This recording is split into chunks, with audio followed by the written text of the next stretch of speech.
This is the voiceover to the article entitled Nova Academia, an Oasis for Learning. Subtitle, Doubt is the Beginning of Wisdom. That quotes Aristotle, apparently. This is fresh economic thinking. Thank you to my paid supporters. Your support allows me to do things like appear as an expert witness at the Senate inquiry into shared equity, which I did last week. Appear in a similar manner to the inquiry into retirement, which is happening next week, and conduct a seminar on housing economics for New South Wales IPART, which is the state regulator, which is also happening next week. Let's get into the article, Nova Academia, an Oasis for Learning. The season for change in higher learning is now. Not only have I started fresh economic thinking as an independent place to do science, that is, conduct research, teach, and engage in public debate, I am also involved as a mentor and teacher at Nova Academia. Nova Academia is a new college based in a castle outside of Theux, T-H-E-U-X, a town in Belgium, run by a team of academics to create an academic oasis for research and teaching and to challenge great minds. The image above is the new campus, and that image is a beautiful old castle estate. It makes me think of the X-Men, where gifted students got together in a castle for intensive training in their craft, but also to build life skills. Here's the pitch from Nova Academia's website, and I'm quoting, "Where once you were challenged intellectually and became responsible adults, university students find themselves in large impersonal bureaucratic systems that treat you as fragile and in need of protection from wrongthink. You are taught compliance and dogma, leaving you unprepared for the demands of work and adulthood. We, a group of outspoken academics, thinkers, and citizens, have seen our universities abandon you. Why waste your life in such soulless places? Come join our oasis in a beautiful castle in the Ardennes. Live on a campus with freedom of speech. Discover yourself in the world and escape from constant fear and online distractions. An open community where art, aesthetics, movement, and genuine interactions are as important as academic content. Is this for you? It is not a place for passive consumers. It is where you will expand your thinking, become a more responsible adult, set up creative activities for others to join, design solutions to economic and social problems, and prepare for future jobs and studies. Graduates and academics will have made friends, acquired valuable critical and job-relevant skills, and developed improvements to major sectors of our society." End quote. Currently, the subject areas are economics, political economy, and health and well-being. If you're thinking of pursuing further education in these areas, consider this option. To begin over the next couple of years, the basic course structures are one-year live-in programs that start with 6 months of core curriculum, then specialization and research.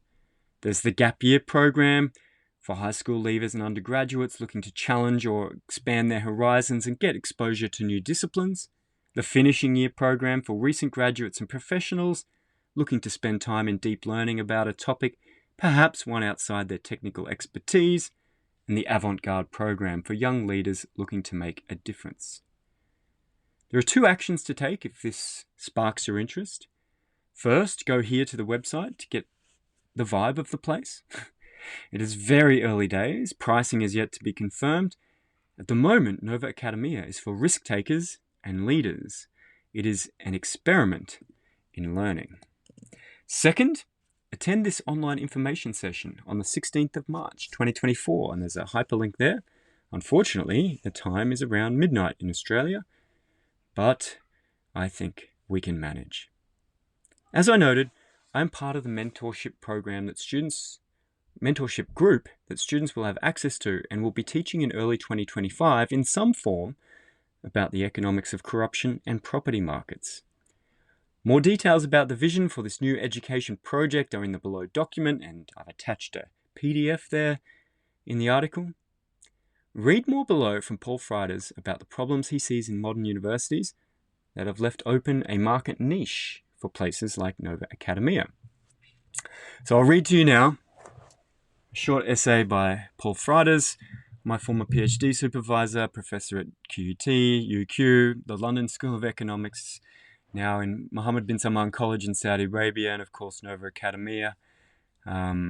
This is his essay, Problems with the Modern University, and I think it explains why the time for change is now. Here we go. We observe three interconnected problems with modern academia. Each problem hampers universities' ability to deliver on their mission to curate free and critical thought, produce new knowledge, and graduate students prepared to serve the needs of their communities. Section 1. Bureaucratic bloat. Universities today are administratively bloated, a phenomenon also noted by many others that self-perpetuates via national and international bureaucracies. Bureaucracy naturally expands and expands, costing the time of academics and students. United States universities in 2010 were found to function perfectly well with an administration to faculty personnel ratio of just 1 to 3. So that's 1 administrator to 3 faculty. But the typical ratio observed that year was at least 5 to 3 and getting worse. Yale recently reported that it had as many administrators as it had students. This bloat represents easily 50% of all expenses in a university, and perhaps more than that in terms of lost productivity if you include both additional expenses and the production prevented by over-regulation. An example of how this bureaucracy is self-perpetuating is seen in the process of accreditation. Accreditation agencies, whether private or public, largely measure the presence of administrative staff, policies, and requirements. In turn, accreditation is used as a prerequisite for students to access state loans or fulfill job requirements, or for academics to apply for research grants from state agencies. Receipt of research income is then used in marketing to students and to pursue higher levels of accreditation. In this way, the university bureaucracy is both mandated and protected by the associated national and international institutions around accreditation, research grants, state job applications, and state loans. Only large institutions with large endowments, either private or state subsidized, are able to keep up and become known as high-status universities in this bureaucratic race. Administrative bloat has many other consequences, amongst which is that many university functions now follow bureaucratic logic rather than academic logic, ignoring the purely academic benefits to activities and focusing instead on finding and privileging reasons for the bureaucracy's own existence. This leads to a perennial search for problems that can be exaggerated and turned into a justification for more administration. A clear example of this is seen in human subject ethics policies, which today involve many committees and result in the strange reality that social science academics, whose job it is to do research about humanity, are bound by rules that in no way bind millions of businesses and government departments that treat people far worse than they are treated in most research involving human subjects. The bureaucracy has created a kind of administrative ritual, justified by the need to be careful when doing research with human subjects, that demands yet more administration, goes far further than the law of the land, and naturally crowds out individual responsibility. Section 2. Universities as businesses. The modern university has become a business, run for the personal glory and profit of its management, rather than an institution serving a public good function that reflects the desire for knowledge in the whole community. Universities are now large property owners, suppliers of visas, organisers of consultancy services, and places where business and management careers are made, all of which feed a commercial but not necessarily community mission. Universities today play a real game of mates. This new orientation has many consequences. One is an inability to effectively caretake the physical and mental health of students, because the question of what good could we do is neither the starting point nor any longer built into the self-image of the university.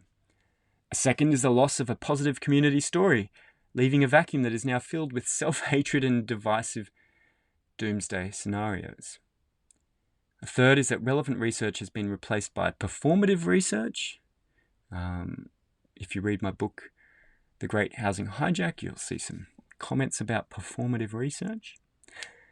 And back to the essay. Fourth, truth is no longer treated seriously, having been replaced by feel-good promises. Fifth, public lectures have reduced in importance, and publishing is increasingly seen as a pure status game leading to territorial issues. Worst of all, perhaps, is the demise of a university as a place where people try and solve community problems. Part 3. Mediocrity and cowardice. Second-rate and disconnected teaching based on what students with limited understanding enjoy hearing is coupled in today's universities with disconnected theories that are largely for sale. For example, content for schools of medicine is influenced by Big Pharma, theories on taxation and private property pushed by billionaire think tanks, and old textbooks rehashing tired theories that dominate the market and from which disciplines cannot escape. With mass teaching has come low-quality students dragging standards down, but also the reality that university activities become relevant to institutions, including the state, wishing to manipulate the population, reducing universities' independence. Immersive teaching and travel are seen today merely as risks rather than core activities by university managers who do not weigh the risks versus benefits of university activities with respect to fulfilling a community service role. The result of these trends, coupled with broader social trends over the past generation, are alarming. Cognitive outcomes and several indicators of university success in the West are now visibly suffering relative to a mere 20 years ago. Not only do our children have lower IQs and a reduced capacity to think abstractly, but the mobility of young people is lower. On top of this, the returns to college graduation vary wildly by degree, and facing large numbers of negative return degrees, over 50% of Americans think degrees are not worth the cost. These problems feed into each other and mutually reinforce a bad equilibrium for the system as a whole. The incentives are strong for university staff who are low quality and demotivated to find ways of avoiding high quality demands or demands to reduce bureaucracy, which would result in layoffs. A peer review system that has metastasized into a mechanism for punishing real innovation and reward for super specialists by establishing territorial groups spawns textbooks and academic societies reflecting those territories, creating more barriers to real renewal. The increased importance of research status signaling makes all of this worse, as winning on terms of the existing system becomes more important, punishing innovation and broad thinking even more. Joy and spiritual meaning have been replaced in today's universities by dull, low-quality mass teaching and mass research. Strong lock-in effects make escape for existing universities nigh impossible. As early as 2012, we observed that an Australian university wanting to do something about quality or bureaucracy would upset the unions, the existing students, the local politicians, and even the alumni, who would suddenly hear from their own university that a degree they thought was great was in fact not so great. New entrants would face extreme pressures to copy the basic failed model, both due to demands for bureaucracy by accreditors and students, and due to the need to look good on signalling measures, that is, rankings and research outcomes. A pessimist might think the only way to change is for the whole system to eventually lose legitimacy and then implode as the demand for education finds substitutes abroad and in external institutions like homeschooling. With great upheavals, making a portion of the population lose faith in the state and in the many institutions associated with power and money come new opportunities. The signs that we may be at such a juncture now are seen in the increasing percentage of people who have lost faith in the news and in local politicians, the prevalence of beliefs that standards have fallen, and the rising percentage of people opting out by homeschooling or paying for private education rather than trusting the state. Now, of course, lots of universities aren't the state. So that's sort of Paul's big picture frustrations in his essay, Problems with the Modern University.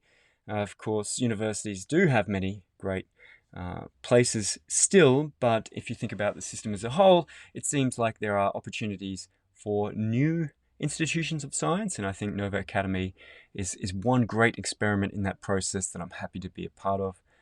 Thank you for listening. Thank you for your support.